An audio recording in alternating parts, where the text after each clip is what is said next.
Merci d'être avec nous pour ce nouveau numéro de votre magazine Grand Débat de la Nation. Après un long moment, après ce break, nous sommes de retour sur votre chaîne MB Télévision. Vous savez que l'actualité cette semaine a été brûlante et beaucoup d'enjeux également sur la sphère politique. Nous allons parler de la révision de la Constitution, mais permettez d'abord, avant d'aller plus loin, de recevoir mes invités qui sont avec nous sur ce plateau. Monsieur Alex Ouello, qui est le nouveau secrétaire permanent du cadre de concertation de droits humains. Il a été élu depuis la semaine passée à ce poste. C'est pour la toute première fois sous l'impulsion du chef de l'État, Félix-Antoine Tshisekedi. Merci d'être avec nous, monsieur Alex Ouello. Merci, madame.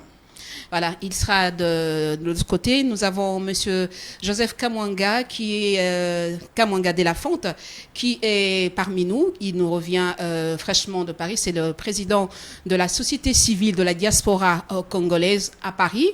Nous avons profité de son séjour à Kinshasa, notamment. Il a plusieurs casquettes, entrepreneur, écrivain, journaliste. Donc c'est avec ceux deux-là que nous aurons l'amabilité d'agrémenter le débat autour de plusieurs questions, notamment, vous le savez qu'il y a le débat sur le dialogue entre Congolais. Est-ce que nous irons dans ce débat quand il y a révision de la Constitution? Qui dit révision de la Constitution? Cette question divise la classe politique, d'une part, mais on se dit s'il faut aller, il faut réviser la Constitution, c'est-à-dire qu'il faut que les Congolais entre eux se mettent pour discuter ensemble, pour voir où il faut arranger, où il ne faut pas arranger. Mais n'oublions pas aussi que la RDC, depuis cette semaine, depuis ce mercredi, nous avons un nouveau, nous sommes membres du nouveau bureau de conseil de droits de l'homme de l'ONU. Nous avons été votés avec 172 voix sur 190. C'est une première pour la RDC. Quelles sont les retombées qu'il y aura d'ici 2025-2027 que nous allons prendre notre mandat? Il y a cette question. N'oublions pas aussi Charles Onana, l'auteur de l'Holocauste, qui a été arrêté justement en rapport avec cette question, mais aussi un nouveau livre qu'il est en train d'écrire sur le Rwanda. Quelle cache cette arrestation? Le verdict nous reviendra d'ici le 9 décembre selon ses avocats. Il est déjà de retour à Paris. Nous allons commenter cette question-là avec nos invités. Sans plus tarder, avant d'aller plus loin, j'allais oublier, nous allons aussi parler de ce digne fils de notre pays, Mutombo Dikembe, qui nous a quittés, qui a été inhumé le vendredi. Et pourquoi? Beaucoup de Congolais se posent la question, mais pourquoi à Kinshasa il n'y a que eu veilleux mortuaire?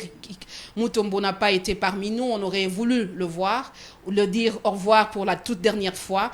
Toutes ces questions, nous allons débattre, comme nous avons l'opportunité d'avoir le président de la diaspora congolaise avec nous. Nous allons en tout cas épingler sur cette question. Merci à vous de nous suivre et de nous faire confiance. Alors, je veux me tourner vers monsieur Alex Ouello. Vous êtes jeune, si jeune. Hein.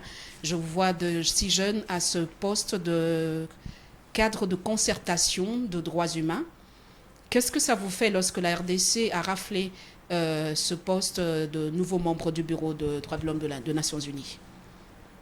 Bon, merci pour la parole. Je voudrais, avant de répondre à cette question,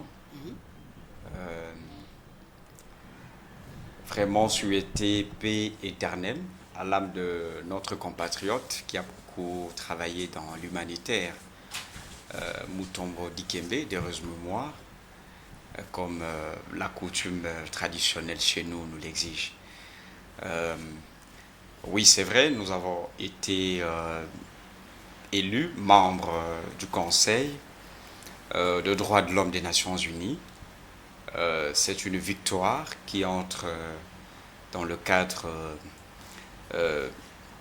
des acquis de son Excellence Monsieur le Président de la République, chef de l'État, qui a montré à la face du monde qu'avec lui à la tête du pays, le droit de l'homme ont une autre lecture des faits, parce que rappelez-vous que c'est à l'avènement de Félix Tshisekedi que pour la première fois nous avons une femme première ministre. Donc c'est aussi là le respect des droits de l'homme, parce que c'est l'égalité des chances. Nous avons aussi une femme à la tête de la Banque centrale du Congo. Ce sont là aussi des valeurs universelles auxquelles le chef de l'État a donné vraiment le go pass. Alors nous avons bien sûr des individus ou de pays qui n'ont pas souhaité que nous soyons à ce niveau de Conseil de droits de l'homme des Nations Unies. Mais c'est la victoire des Congolaises et Congolais. Et je crois que notre présence est à ces niveaux, à cette table de négociation, va nous donner le mécanisme par lequel nous pouvons encore hausser ou faire attendre notre voix pour que le droit de l'homme soit réellement respecté sur toute l'étendue du territoire national. Alors, Joseph Delafonte, vous êtes président de la diaspora congolaise à Paris, également membre de plusieurs associations, allais-je dire, qui luttent pour le droit de l'homme. Quand vous voyez aujourd'hui que la RDC a raflé ce poste de bureau permanent pour le droit de l'homme, est-ce un signal fort pour le Congolais pour dire que la guerre de l'Est, on peut avoir une lueur d'espoir? Oui, merci de m'avoir permis de venir sur votre plateau. Alors, il faut déjà rappeler que ce n'est pas la première fois que la RDC est élue membre du Conseil des droits de l'homme de l'ONU. En 2017 déjà, nous avions été élus membres du Conseil des droits de l'homme de l'ONU à Genève et nous y sommes restés durant 3 ans. Alors, et maintenant nous sommes réélus pour 2014, de 2014 à ça sera 2014 à 2024, pardon, 2027, 2027, d'accord, 3 ans. Alors, quel bilan tirons-nous de notre première présence dans cet organisme? Qu'est-ce que nous avons pu améliorer en termes de droits de l'homme dans notre pays pour que nous soyons encore motivés d'y revenir pour être élus brillamment, d'accord, avec une majorité écrasante, mais quel bilan avons-nous tiré de notre première présence, notre première élection? À mon avis, beaucoup de choses n'ont pas été améliorées. Même si on sait que le Conseil de droits de l'homme de l'ONU, ce n'est qu'un organisme consultatif qui n'a aucun pouvoir coercitif ni obligatoire. Donc c'est un forum d'échange d'idées, des propositions, et voilà, et dans les cas de l'amélioration des droits de l'homme dans les pays qui sont membres. Donc c'est un organisme intergouvernemental. Vous voyez ce que je veux dire? Alors, moi je doute très fort, je suis encore sceptique, je dirais même perplexe sur l'issue de ce nouveau mandat au sein de ces conseils des droits de l'homme de l'ONU. Avons-nous déjà, parce que la RDC a publié 5 objectifs prioritaires dans le cadre de son mandat. Et j'ai parcouru ces 5 objectifs, je n'ai vu nulle part les réformes profondes de notre système judiciaire. Or, c'est tout par-delà. Quand on parle du respect des droits de l'homme, c'est d'abord dans le système judiciaire. Est-ce que nous respectons les droits de l'homme? Donc vous pensez que à ce stade, nos lois ne suffisent pas, ne disent pas assez, ou il faut faire un toilettage ou avoir de réformes très fortes en justice? Nous avons des lois dans tous les domaines. Ce que les gens ignorent dans ces pays, les colonisateurs avaient légiféré dans presque tous les domaines avant de pouvoir partir. Il y a des lois qui ne sont jamais appliquées dans notre pays. Aussi, les différents régimes successifs, Kasavubu, le régime du président Kassavou, le régime du maréchal Mobutu, les régimes de Moselle Laurent Désiré Kabila, même s'il était très court, et aussi les régimes de Joseph Kabila. Et aujourd'hui, nous sommes dans le régime de Félix Tshisekedi Tshilombo Antoine. Il y a toujours des lois qui sont élues, qui sont promulguées, qui sont votées par notre Assemblée nationale. Mais le problème, c'est l'application de ces lois. Ces lois ne sont pas appliquées. Interrogeons-nous pourquoi ces lois, ces différentes lois, ces nombreuses lois ne sont pas appliquées. Parce que nous avons un système judiciaire qui est complètement... qui est complètement noyauté par la corruption. Et la corruption, c'est ça le problème de notre pays aujourd'hui. Si on n'arrive pas à réformer notre justice du point de vue de la corruption, de la coercition par rapport à la corruption, par rapport aussi à l'impunité, eh bien, cette élection, pour moi, ne servira à rien. Voilà les problèmes. Il faut qu'on se regarde en face, qu'on se les dise en face. Tant qu'on n'aura pas combattu la corruption à tous les niveaux, au niveau de notre système judiciaire, au niveau de la police, au niveau de l'administration publique, je vous dis que cette élection ne servira à rien, n'améliorera rien du tout. Voilà la position de notre position à nous en tant que... qu'est-ce que je veux dire? Notre position en tant que la diaspora par rapport à cette question-là. Nous pensons que nous sommes encore dubitatifs et nous attendons voir. Et dans ces cas-là, la société civile de la diaspora que je représente pourra se prononcer. Mais pour le moment, j'ai entendu dire à côté de moi, mon jeune frère parle de la victoire. Il dit victoire par rapport à quoi et par rapport à qui? Voilà. Au contraire, c'est un défi. C'est une responsabilité pour la RDC.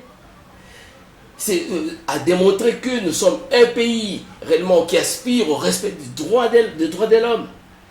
Il faut qu'on le démontre. C'est une responsabilité pour nous de l'assumer. Donc, on ne peut pas parler jusque-là d'une victoire quelconque.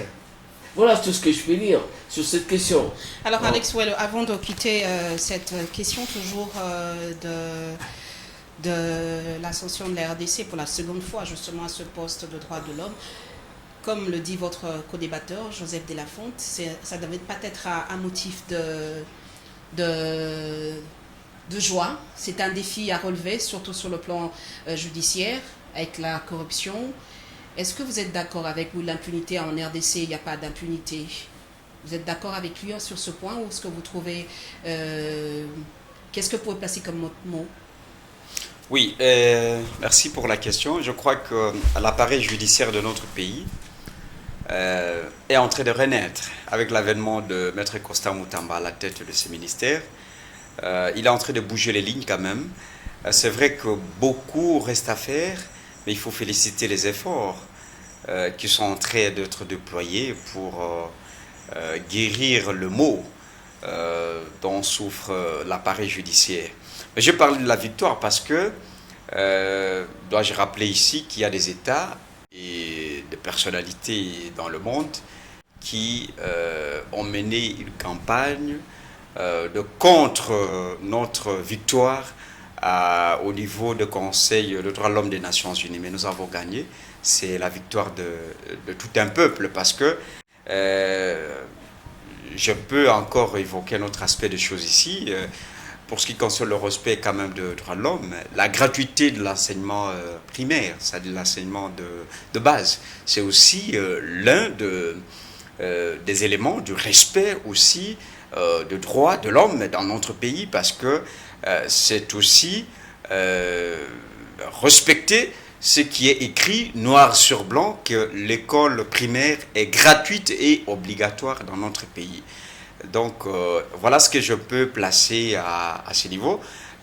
Beaucoup reste à faire et je crois que nous, comme acteurs de la société civile, nous avons notre part de responsabilité aussi à jouer pour redresser justement notre appareil judiciaire. Vous avez votre part de redresser pour le compte de l'appareil judiciaire congolais, Oui. où le chef de l'État lui-même qui a qualifié plusieurs fois à plusieurs de ses sorties médiatiques, il a qualifié la justice congolaise d'être malade. Et nous saluons les réformes dans le sens avec le ministre des Droits humains, son Excellence Moutamba. Nous saluons. Mais la grande question que je me pose aujourd'hui, nous parlons d'emblée de la révision de la Constitution qui divise la classe politique. Ouais. Êtes-vous d'accord que la Constitution congolaise a besoin du toilettage ou il doit rester comme il est à ce stade? Bon voilà, merci pour la question, mais la constitution congolaise, je la considère comme le corps, l'esprit et l'âme de tout un peuple. Mais à l'heure actuelle, je crois que je ne suis pas la personne attitrée à répondre à cette question, mais je peux toutefois donner mon point de vue. Vous pouvez quand même répondre en tant que nouveau secrétaire permanent du cadre de concertation. Votre voix est quand même l'une des voix que le peuple congolais aimerait quand même savoir votre point de vue. Oui, mon point de vue est celui-ci. La constitution actuelle, la constitution de 2006, ne s'adapte plus au contexte actuel de notre pays. Et ça, tout le monde le sait. Et je suis tout à fait d'accord pour apporter des amendements. Mais je ne parle pas ici en tant que politique, je voudrais attirer l'attention des autres qui devraient prendre cela comme un argument, de s'attaquer à moi, comme si je suis en train de cautionner l'éternité d'un régime. Non. Ben, il est clair que la constitution que nous avons aujourd'hui ne s'adapte pas au contexte actuel de notre pays. Regardez, madame, le chef de l'État est élu le 20 janvier, le 20 décembre 2003. Il lui prête serment le 20 janvier. Mais son gouvernement voit le jour 3 mois après. Vous voyez? Et tout ça, c'est au nom de la Constitution, parce qu'il faut consulter. Il faut consulter, et il faut s'attendre. Il faut des négociations ci et là pour avoir un Premier ministre, et que ce Premier ministre vienne composer aussi son gouvernement, et que celle-ci, parce qu'aujourd'hui il s'agit d'une femme, et qu'elle vienne présenter son plan d'action devant le Parlement, et que cela soit adopté, tout ça. Et donc, la Constitution actuelle a des insuffisances sérieuses qu'il faille revoir. Mais aussi, je dois rappeler que cette Constitution que nous avons, je crois, tout le monde le sait, que c'est une Constitution que nous avons héritée des belligérants, dont la plupart d'entre eux peut-être ne sont plus vivants, et peut-être aussi elle a été un projet, n'est-ce pas, d'une loi mère qui a été réfléchie ou imaginée en dehors de notre territoire national, parce qu'il s'agit de Sun City en Afrique du Sud. Et je crois que Lumumba l'a dit, que l'histoire de notre pays doit être écrite ici au Congo par les enfants du Congo, et que ça sera une histoire de gloire. Et donc, vraiment, sur ce point, je suis tout à fait d'accord, mais c'est une démarche qui doit être pilotée, je crois, par les leaders de la société civile que nous sommes, tout à consulter la population, parce que il appartient à la population de décider en dernier ressort comme peuple souverain. de par lequel cette constitution a été acceptée par le référendum. Voilà ce que je peux dire à ce niveau. Et alors, de la Fonte Kamwanga, êtes-vous d'avis ou vous êtes contre révision de la Constitution? Tous aujourd'hui s'exclament pour dire que c'est une Constitution vieille. Pour la plupart qui reviennent aujourd'hui, qui disent c'est une constitution vieille, mais l'on remarque qu'à l'époque de Joseph Kabila, il y a eu deux voix qui se sont levées pour dire révision de la constitution, mais à l'époque, ceux qui étaient à l'UDPS, qui sont aujourd'hui au pouvoir, avaient dit miette en 2018 pour cette révision. Pourquoi ce changement à ce jour qu'il faut revoir? Pourquoi pas le mandat passé, lorsque Joseph Kabila était président de la République, il y avait des questions en rapport avec la révision du fichier de la Constitution. Beaucoup de la classe politique qui était dans l'opposition aujourd'hui ne voulait pas. Et oui, évidemment, pour nous, la société civile et la diaspora en France, nous allons au-delà de la révision. Nous prenons les changements de cette Constitution. Nous demandons les changements purs et simples de cette Constitution. Je reviens en arrière, je fais deux ou trois pas en arrière pour vous dire, au temps de Joseph Kabila, cette constitution a été révisée. Elle a été révisée d'un tour, de 2 tours des élections. À un tour. Elle est passée à un tour. Voilà. Les gens ont encore oublié ça. Voilà. Oublient que ça a été, elle a été révisée. Vous voyez ce que je veux dire? Sans compter certaines lois qui ont été révisées au temps de Joseph Kabila. Mais maintenant, je suis d'accord avec mon jeune frère pour dire que cette constitution n'est plus adaptée. Elle est anachronique. Anachronique, elle n'est plus adaptée à l'évolution de notre société. C'était une constitution qui a été, d'ailleurs, calquée sur une constitution d'un pays européen que je n'ai pas envie de citer les noms, et qui visait d'ailleurs à préserver les avantages de ces belligérants, de ces rebelles, de ces Congolais vendus qui s'étaient rébellés contre leur pays, et c'est visé à préserver leurs avantages. On en voit les conséquences aujourd'hui. On voit les conséquences aujourd'hui. Un député, un candidat député, et candidat à la députation, au Sénat et peu partout, et quand il remporte tous ces sièges-là, et quand il choisit un siège, les autres sièges sont laissés par sa femme ou ses enfants. Vous vous rendez compte? Donc il a été candidat partout. Il a choisi les sièges qui lui plaisent, voilà. Et les autres, il a placé sa femme, sa belle-sœur, son fils et sa fille. On se retrouve dans un pays où ce sont les mêmes personnes qui dirigent ce pays, les mêmes familles qui dirigent ce pays, et durant des années et des années. Vous voyez ce que ça crée comme frustration au sein de la population. Et on trouve l'origine dans cette constitution-là. Parce que ces rebelles-là, ces Congolais, ces vendus, ont voulu préserver leurs intérêts. Voilà comment ils ont traficoté ces textes-là, qui fait que les pays n'avancent pas aujourd'hui. Et nous, au niveau de la société civile, de la diaspora en France, nous demandons les changements de ces constitutions. Nous allons passer à la 4e République. Vous comprenez? Voilà ce que nous demandons. Nous demandons au président de la République de convoquer un conseil, un comité de révision, de changement de cette constitution, et nous allons la soumettre au référendum. On va faire appel au peuple et le peuple décidera. Voilà tout ce que nous demandons. Voilà.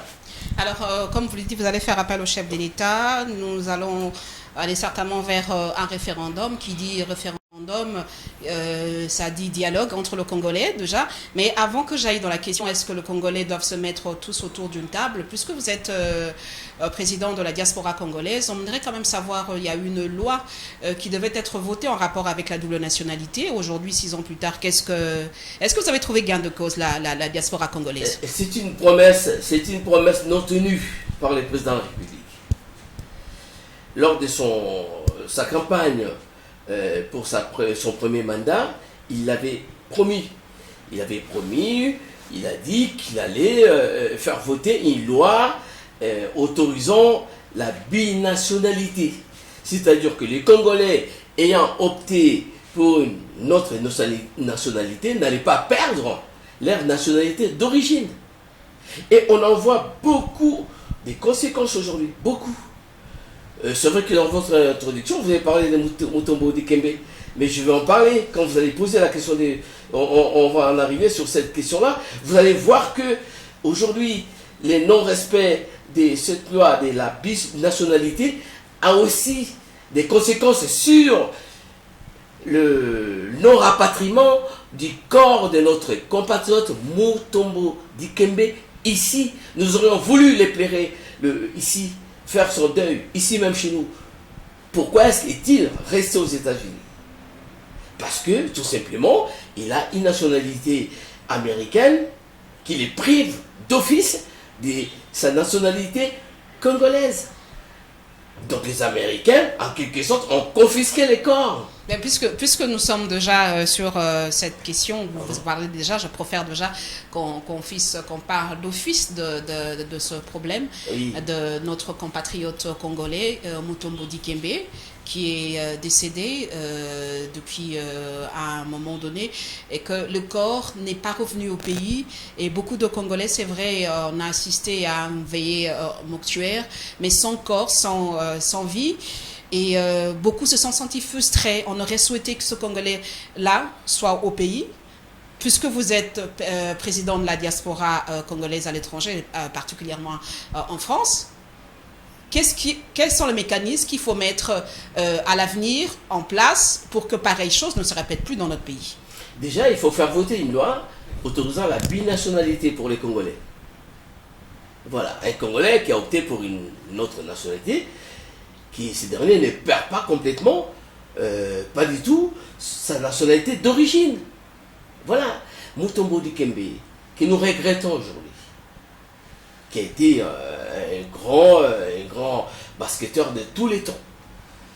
Et aujourd'hui, son corps est obligé d'être enterré aux États-Unis, tout simplement parce que, ayant opté pour la nationalité américaine, les Américains n'ont pas autorisé.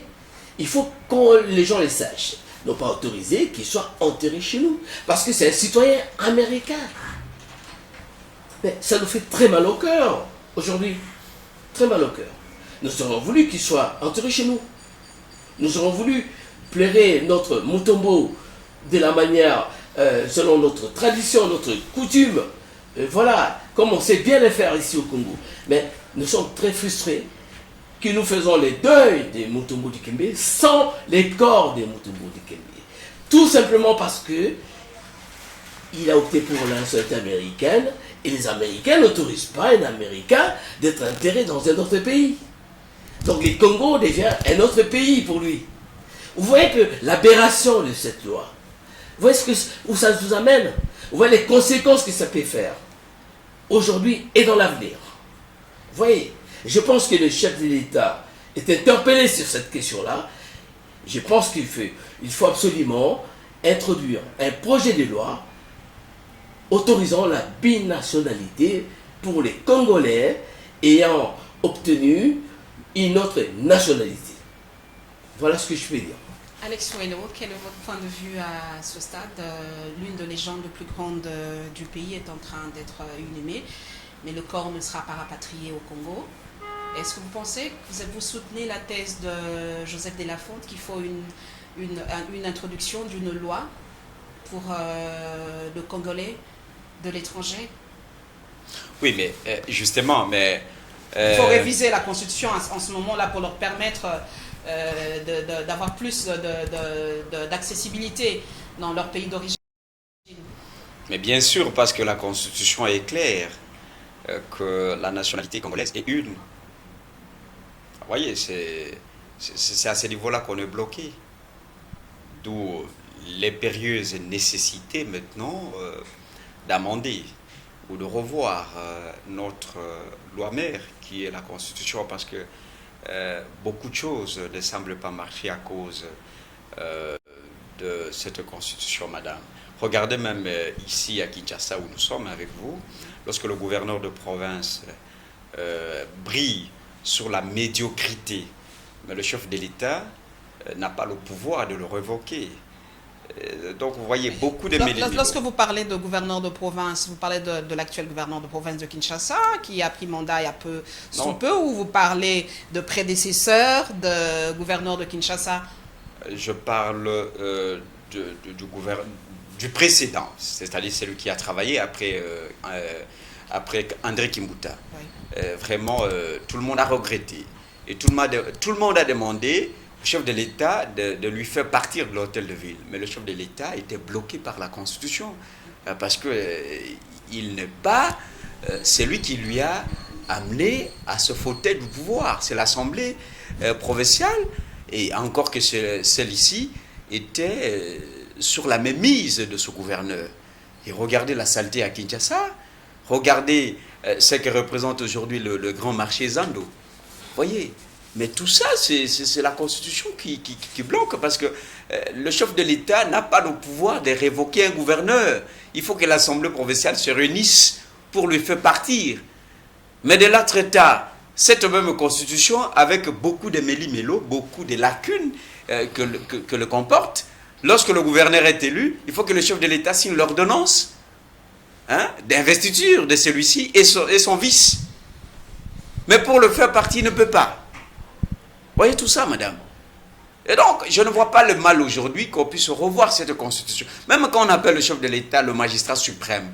Dis-moi, toutes les décisions judiciaires qui se prennent dans le cours des tribunaux, est-ce que le chef de l'État intervient? Non, mais pourquoi? Ce sont des titres honorifiques simples qu'on lui donne. On l'appelle magistrat suprême. Mais lorsqu'un magistrat prend une décision de condamner quelqu'un, on l'a vu par exemple, lorsque le ministre Moutamba est allé sortir des gens qui ont passé des années dans le prison, pour des choses qui ne pouvaient pas le retenir là-bas. Mais c'est tout simplement parce que il faut vraiment revoir beaucoup certains aspects de... Oui, il faut revoir certains aspects de cette loi mère qui nous bloquent dans beaucoup de choses, madame.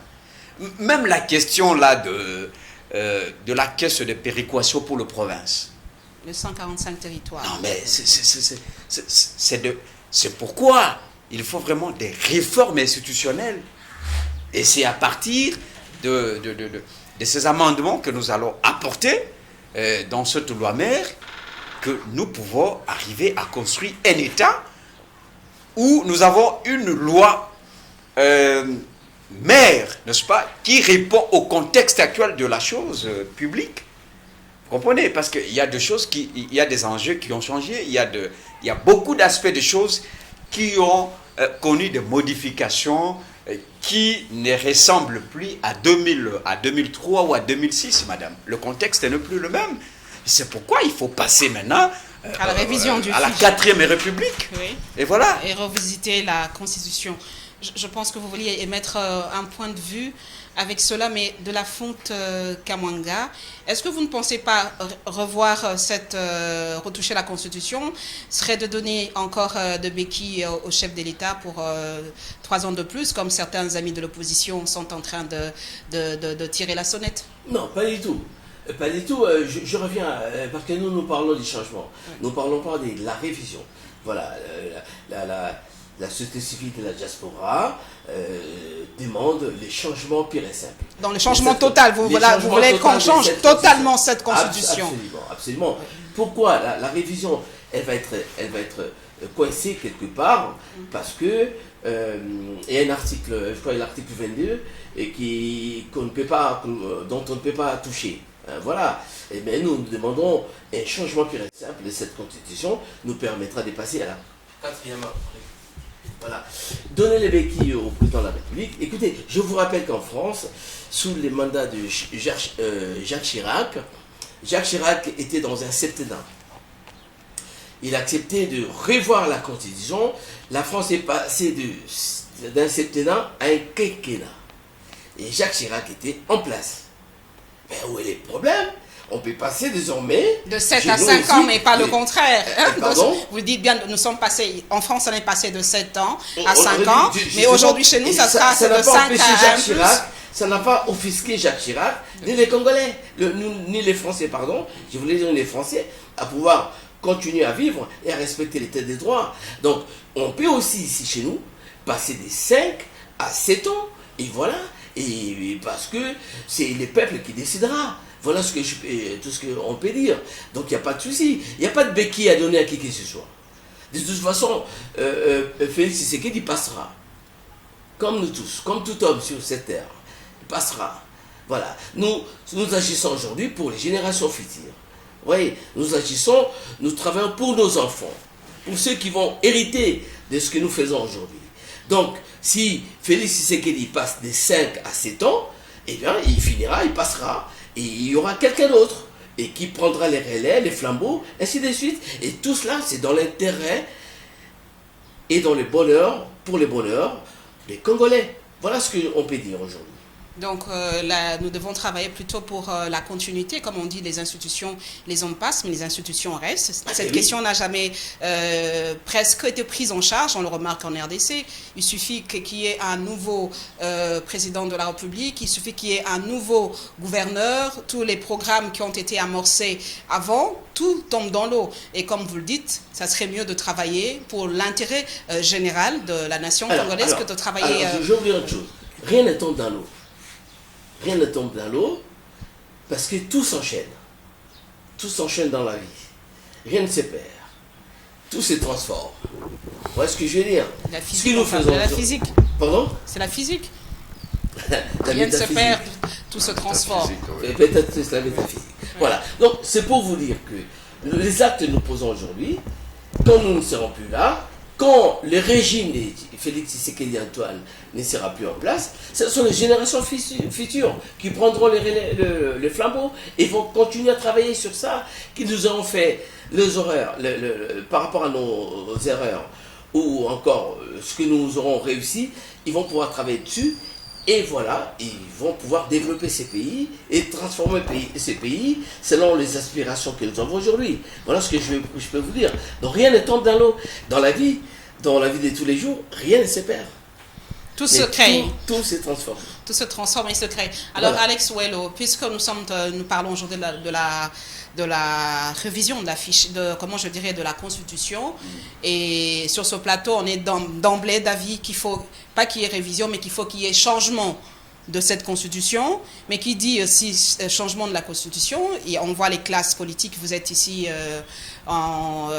nommé récemment président de cadre de concertation de droits de l'homme, droits humains en RDC, une toute première qui n'a pas eu de fondement depuis. Ouais. Pensez-vous qu'à ce stade, est-ce que le Congolais, êtes-vous d'accord, peut-être qu'il faut qu'il y ait un dialogue entre le Congolais? Tous les Congolais doivent se mettre ensemble, parce que comment on va aller revoir cette constitution quand il y a d'autres qui sont pour, d'autres qui sont contre? Est-ce qu'il ne faut pas qu'on ait un cadre de concertation entre le fils congolais, réfléchir ensemble? Merci pour la question. La question de la révision ou du changement de la constitution est évidente aujourd'hui. Et nous sommes tout à fait d'accord là-dessus. Et je crois que il faut nous en débarrasser de cette constitution qui est archaïque. Et il faut voir, même dans la mesure du possible, lorsque nous aurons une nouvelle constitution, qu'elle soit traduite dans toutes les 4 langues nationales, c'est-à-dire Lingala, Chiluba, Swahili et Kikongo. Parce que c'est l'identité d'un peuple. Et donc, c'est d'une obligation aussi nationale que cette loi mère soit traduite dans les 4 langues nationales. Ça, c'est très important. Mais aussi, dois-je rappeler même que dans cette même constitution qui souffre de beaucoup de lacunes, il y a un article qui dit que notre pays peut céder une partie de son territoire, au nom, je ne sais pas moi, de la solidarité africaine. Et aujourd'hui, nous payons le cash de toutes ces dispositions, madame. Donc il faut revoir. Mais la question du dialogue, je ne sais pas de quel dialogue vous parlez, Le dialogue entre Congolais, récemment l'opposant Martin Fayoulou a demandé, a tweeté plusieurs fois, a fait de sorties médiatiques, demandant à ce que tous les Congolais devaient se mettre ensemble sur une table pour réfléchir, surtout en rapport avec la crise qui se vit à l'est de la République démocratique du Congo. Bon, le président Martin Fayoulou, que j'ai salué à Passa, parle plutôt de la tenue d'un forum de la cohésion nationale. C'est de ça qu'il fait allusion, je crois, si je ne me trompe pas. Il dit que nous devons nous mettre sur une table et puis nous auto-évaluer parce que si nous ne le faisons pas, nous allons accorder une faveur à l'ennemi de nous diviser et de nous fragiliser davantage et peut-être ici accomplir leur mission de la balkanisation du pays. Et nous ne voulons pas arriver à ça. Mais le dialogue en tant que fille et fils d'une même mère qui est la RDC, le pays de l'équipe Avita, je crois que je ne vois pas du mal, madame, que nous puissions nous mettre autour d'une table et parler de nos problèmes à nous, c'est-à-dire savoir qui est qui a fait quoi et qui peut faire quoi pour le terrain de nous tous, pour le développement durable de notre peuple. Et parce que le peuple nous attend, avoir un seul langage devant l'ennemi. Je ne vois pas le mal s'il faut dialoguer entre filles et fils d'une même nation. Joseph de la Fonte, êtes-vous d'avis? Est-ce qu'il faut que nous allions dans un dialogue entre Congolais, diaspora et ceux du pays? Et, écoutez, madame, un dialogue du genre où on réunit les gens, un groupe de gens, et qui aboutit à un partage des postes, ça, nous n'en voulons plus. Nous n'en voulons plus, ce genre de dialogue. La société civile de la diaspora française, de la diaspora congolaise, pardon, en France, est contre un dialogue qui aboutit au partage des postes. Ça, nous sommes tout à fait contre. Nous souhaitons, nous préférons un dialogue du genre une consultation populaire. Donc, ce que nous proposons à M. Fayoulou, aujourd'hui, nous lui proposons en retour un dialogue genre consultation populaire et où tous les Congolais, à tous les niveaux, vont pouvoir participer dans cette consultation populaire. Voilà ce que nous proposons. Nous ne proposons pas, nous sommes contre un dialogue où un groupe de gens se rencontrent quelque part, se renferment pendant quelques jours et gagnent des perdièmes. On leur donne l'argent du contribuable parce qu'ils se sont réunis quelque part et ensuite, et puis ils vont pondre un truc qui ne va pas être dans l'intérêt du peuple. Donc nous demandons une consultation populaire. Voilà tout ce que nous proposons. Pas de dialogue qui aboutit à un partage de postes politiques. Voilà tout ce que nous pouvons vous dire. Voilà. Pendant que nous sommes aussi, on a vu ce que ça donnait avec le partage de pouvoir avec la diaspora. Nous sommes aujourd'hui déçus de voir que la diaspora, hier, qui menait le combat de la lutte, le combat de la démocratie, aujourd'hui, la plupart de ceux qui sont dans les institutions, ils viennent de la diaspora, mais n'ont pas donné de bons résultats sur terrain. Non, écoutez, il y a eu beaucoup d'accusations non fondées sur nos amis de la diaspora qui ont été appelés auprès du président de la République et qui ont d'ailleurs beaucoup travaillé, et qui ont mené un grand travail de refondation quand même de ces pays, mais pour des accusations non fondées, et certains se sont vus écartés de leur poste auprès du président de la République, mais il y en a encore pas mal auprès du président de la République qui continue à travailler. Voilà.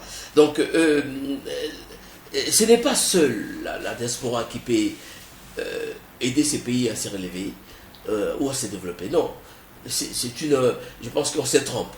Mais la diaspora, qu'est-ce qu'elle apporte? La diaspora apporte son expérience, ses acquis d'expérience dans les pays développés où elle a vécu. elle les apporte ici pour les adapter au contexte congolais. C'est ça que vous devez comprendre. On vient avec nos connaissances, nos compétences, nos expériences pour les adapter à notre contexte. Voilà. Donc voilà, mais nous ne sommes pas là. On ne peut pas attendre de nous de faire de la magie. On a fait ce qu'on peut, on continue de le faire d'ailleurs. Mais on ne peut pas attendre de vous de la magie, mais on peut au moins attendre de vous de dévaliser les comptes congolaises en termes des millions, des milliards. Ça, on l'a vu avec certains ministres. Ah non, mais écoutez, qui sont de la diaspora, il y a toujours faut le dire aussi.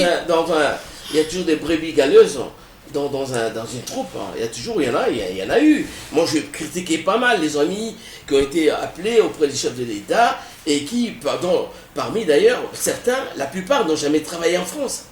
Vous savez, je suis un ancien assistant social en France, vous savez. Hein. Donc, je connais tout. De la vie sociale en France, des gens aussi, dont je ne peux pas citer les noms, ici, qui n'ont jamais travaillé. Donc, on a été surpris de les voir à la présidence, autour du chef de l'État. Mais pourquoi? Parce qu'il fallait au départ,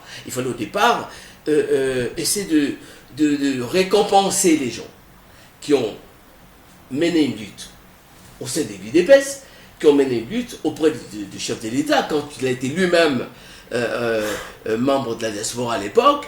Donc il fallait récompenser certains amis, mais c'était une mauvaise idée. C'était une mauvaise idée. On en voit les critiques aujourd'hui. Mais lui-même, le président de la République, en a été conscient et il a rectifié les tirs, heureusement. Donc nous avons des gens très valeureux qui sont là et qui travaillent consciencieusement et qui font avancer les choses. Voilà. Vous avez besoin de nous. Nos compatriotes ici présents ont besoin énormément de nous. Parce que nous leur apportons l'expérience et l'expertise qu'ils n'ont pas ici sur place. Alors, voilà, on va chuter avec la dernière préoccupation en rapport avec l'arrestation de Charles Onana, qui est quand même un journaliste et puis un écrivain de Titan, qui a publié son premier bouquin sur l'Holocauste en RDC, et puis qui est en train d'écrire son second bouquin sur les tergiversations au Rwanda. Les motifs de son arrestation, nous, jusque-là, on ne le sait pas très bien, mais l'on sait une chose, qu'il a été interpellé et que son verdict a été ramené au 9 décembre. Vous êtes de la diaspora, vous vivez à Paris, vous le connaissez. À ce stade, est-ce que vous pensez que ce procès-là est un procès judiciaire ou un procès politique? C'est un procès injuste. Il me semble, il est même politique. Il est même politique pour faire plaisir au Rwanda, pour faire plaisir à Paul Kagame. Qu'est-ce qu'on reproche à Charles Onana? On lui reproche d'avoir nié les génocides rwandais. Mais attends, mais c'est n'importe quoi, dit n'importe quoi. Charles Onana a apporté un éclairage sur les circonstances de ces génocides, dont on sait de plus en plus aujourd'hui que ces génocides n'a pas été forcément un génocide des Hutus contre les Tutsis. Il y a aussi des Tutsis contre les Tutsis qui ont été impliqués dans ces génocides. C'est quelque chose qui a été manigancé par le pouvoir en place aujourd'hui au Rwanda. Voilà, manigancé, puisqu'ils voulaient absolument accéder au pouvoir par tous les moyens. Par tous les moyens. Après avoir bombardé l'avion du président Habyarimana, hein, et ils ont manigancé et ils avaient déjà infiltré toute la population du Rwanda avant même d'enclencher leur offensive contre les forces armées du régime d'Habyarimana. Ils étaient déjà là. Ce sont eux. Ils sont également impliqués dans ces génocides. Donc Charles Onana n'a fait que dire la vérité. Et comme la vérité blesse, il trouve les moyens de porter plainte et de vouloir étouffer la vérité. Malheureusement, la vérité, on ne l'étouffe pas de cette façon-là. On ne peut pas l'étouffer par la violence. On ne peut pas l'étouffer par la manipulation de la justice. Pas du tout. Je pense que nous, la diaspora, nous, société civile, la diaspora, nous soutenons. D'ailleurs, on a beaucoup de nos avocats qui sont autour de Charles Onana, qui vont le défendre. Et nous pensons que ces procès, s'il est vraiment mené de façon équitable, Charles Onana sera libéré. Et je pense qu'il sera déclaré non coupable. Il va recouvrer toute sa liberté. Et voilà tout ce que je peux dire. Alors Alex, votre point de vue sur cette question de l'arrestation de Charles Onana, avant de nous quitter, avant de nous séparer? J'en appelle à la prudence sur ce procès de Charles Onana, parce que c'est un procès qui se déroule en France. Et la France, nous savons son implication dans les atrocités que le Rwanda commet dans notre territoire. Mais je formule une demande à notre gouvernement d'assister Charles Onana, parce qu'il a porté le combat de tout un peuple. Vous comprenez? Mais aussi, il y a d'autres mécanismes ici, par exemple, de soutenir cette dénonciation publique de Charles Onana. C'est par exemple de voir ce que ça va donner après le verdict de ce procès. En tant que citoyen, ici, je peux dire que si quelque chose de mal arrivait à Charles Onana, je pourrais être tenté de quitter l'espace francophone, quitter la francophonie. Mais aussi, je crois que nous allons mener des actions citoyennes pour mettre la pression sur l'ambassadeur de la France à Kinshasa. Voilà ce que je peux dire à ce niveau. Et votre mot de fin, puisque nous sommes déjà à la fin de l'émission de magazine Grand Débat de la Nation, quel est votre mot de fin? Mon mot de la fin, je dis aux Congolaises et Congolais de la diaspora, tout comme de l'interne ici, que face à la menace de l'ennemi, faisons taire nos divergences et faisons de cela une force pour le développement durable de notre pays. Car pour l'intérêt du Congo, il n'y a pas d'opposants, il n'y a pas de majorité, il n'y a pas de société civile. Nous n'avons qu'un seul patrie qui est le Congo, je dis. Merci beaucoup à vous, le secrétaire permanent du cadre de concertation de droits de l'homme en RDC, Alex Sowelo. Et Joseph Delafonte, vous êtes président de la diaspora congolaise à Paris, président en charge de plusieurs sociétés civiles également en Europe, et journaliste, écrivain. Quel est votre mot de fin? Les mots de fin, comme le jeune frère vient de le dire, nous n'avons qu'un seul patrie. Notre patrie, une seule, la République démocratique du Congo, nous devons la préserver. Moi, j'en appelle aux jeunes. C'est à vous nous allons laisser ces pays. C'est vous qui allez répandre les flambeaux de ces pays.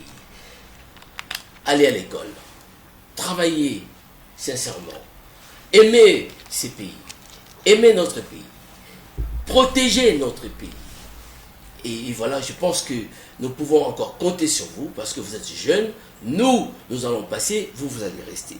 Donc, encourageons les FARDC, les forces armées de la République démocratique du Congo qui se battent pour la préservation de nos territoires, pour la protection de nos territoires. Encourageons-le.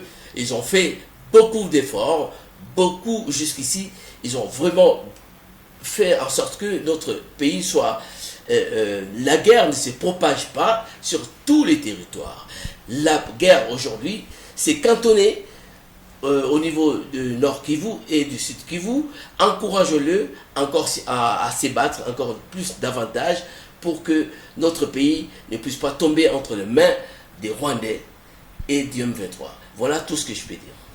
Voilà, nous sommes arrivés à la fin de ce magazine, Grand Débat de la Nation. Grand Débat de la Nation, nous espérons que nous avons répondu à vos préoccupations, mais nous ne pourrons pas répondre à toutes les questions. Merci à vous de nous porter. Merci pour votre soutien à vos chers téléspectateurs, chers internautes. Vous n'avez cessé de nous écrire, de nous encourager à revenir avec Grand Débat après un long moment d'absence médiatique. Nous espérons que nous avons été à la hauteur, nous et toute l'équipe technique qui nous a accompagnés ce jour. Je vous retrouve dimanche prochain pour un autre numéro. Merci à nos invités et à toute la nation congolaise ou d'ailleurs de la diaspora qui nous suivra sur notre site, sur notre site de MB Télévision. Merci.